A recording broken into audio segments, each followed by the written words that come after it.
Hey guys, it's Irish here. Today we're going to be looking at a showdown. It's going to be Zim playing as Suika, and he's going to be squaring off against Fahim, the puppet master himself, playing as Alice. So this is actually a bit of a casual set. A couple players recommended to me that we go through casual sets and commentate those instead of, the really tough pro stuff, right? Because in casual sets, people are a lot more willing to experiment and try out new options, so that can definitely be a lot of fun to look at. And speaking of new options, Zim, actually with an interesting deck here, is going to be bringing exactly one Kidnapping Oni. Not two, not three, not four, just one. He's going to be bringing 3 missing purple powers, another interesting pick, and 1 Massacre. And Fahim also with a very interesting setup here. He's going to be bringing out the returning dolls, which I think can actually be very powerful air-to-air moves, and also SP doll, which is kind of just crazy, right? Nobody ever runs SP dolls, so pretty excited. Let's see how this works out. Let's jump right in. So both of these characters, interestingly enough, I think they have really underutilized skills. Alice has stuff like SP dolls, doll ambush, the doll archers, I don't know, she has a lot of crazy stuff, and Suika definitely as well. She has crazy stuff like, she's even got that one that like invalidates a bunch of bullets, like the Mist. She's got Ignis Fatuus, and none of these things are things that you see very often, so it's definitely cool to see some of them put into action. So here it looks like Fahim is actually doing a really good job of spacing out Zim in neutral.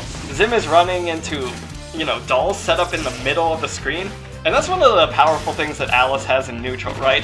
One of the best ways to win at Soku is to control mid-screen, because that forces your opponent into the corner where they have less movement options.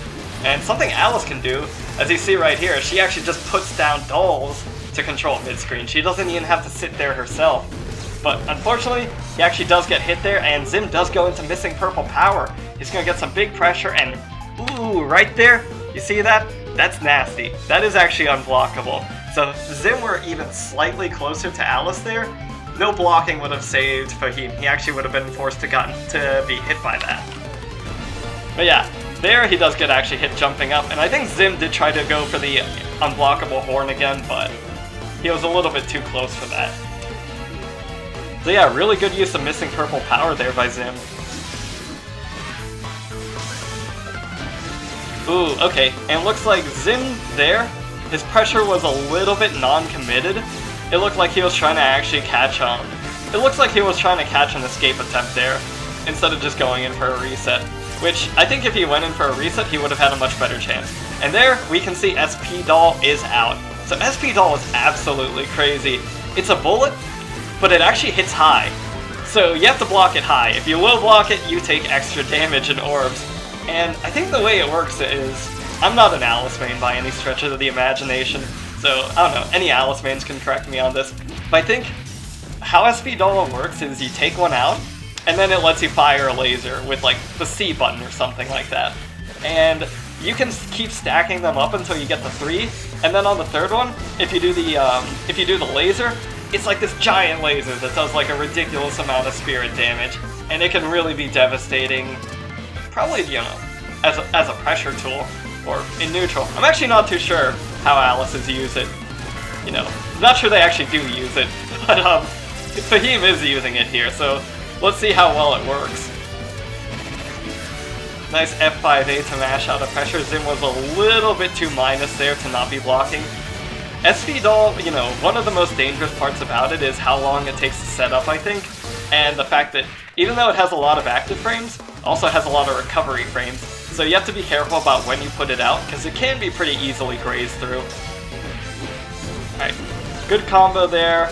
Didn't actually go into missing purple power even though he could have. And I think there, nope, also could have gone into missing purple power to get some good pressure, but still hasn't happened. Got the 3rd SP doll out, and let's see how this works. So, something that's nice about SP doll though is even if you get knocked down, you still get to keep them. And I think they even carry over from round to round. So, I think we saw some really good use of missing purple power there by Zim, but definitely could see a little bit more creative use of the SP dolls. Let's see what else Fahim has got for us. Ooh, and getting tagged out there by the mini Suikas.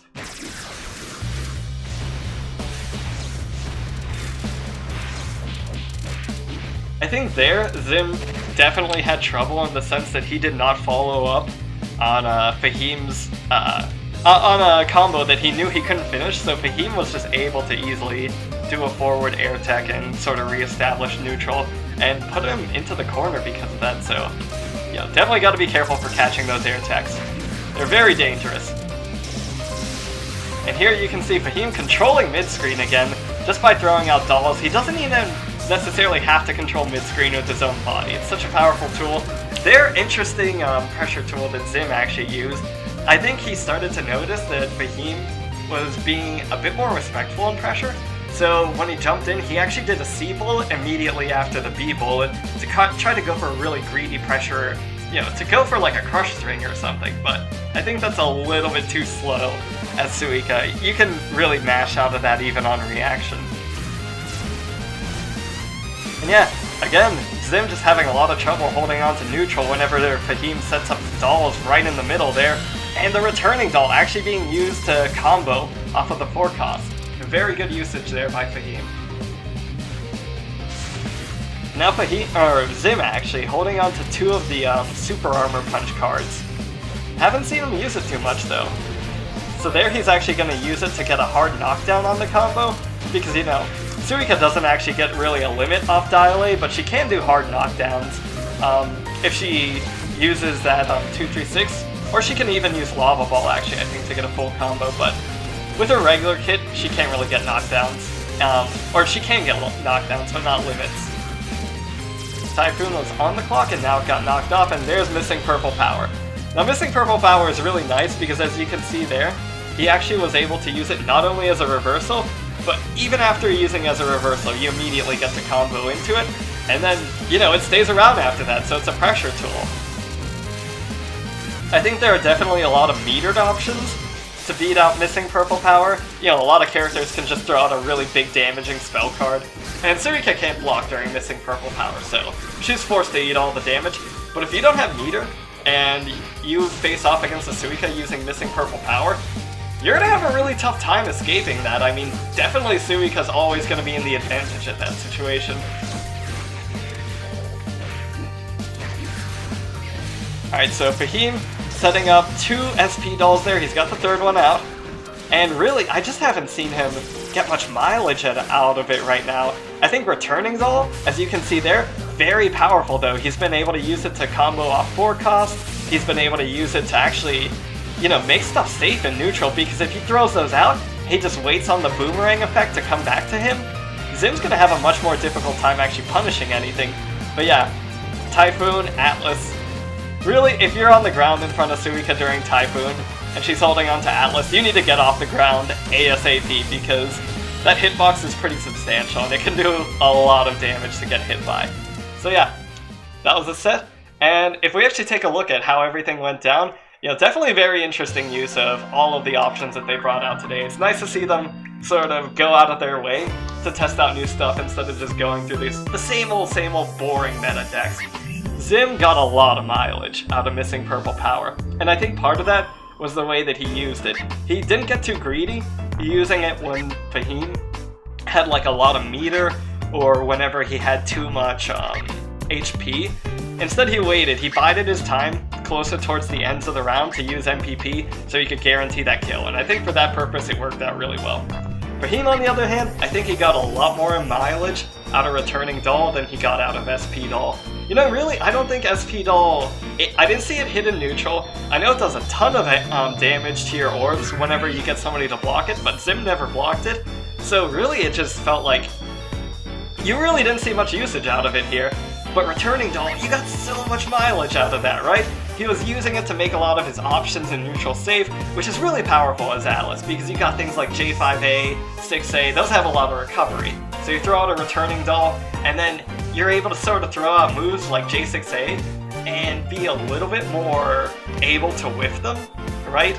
Without actually needing to worry about it so much, because your opponent has to pay attention to returning doll. Aside from that, yeah, I mean, really nice play there. I think Zim had a lot of trouble controlling spacing in neutral, especially controlling the center screen, and Fahim did a much better job of that, and for that reason it was harder for Zim to even approach in neutral. So yeah, great game, hope you guys enjoyed it, and I'll see you later. Thanks for watching.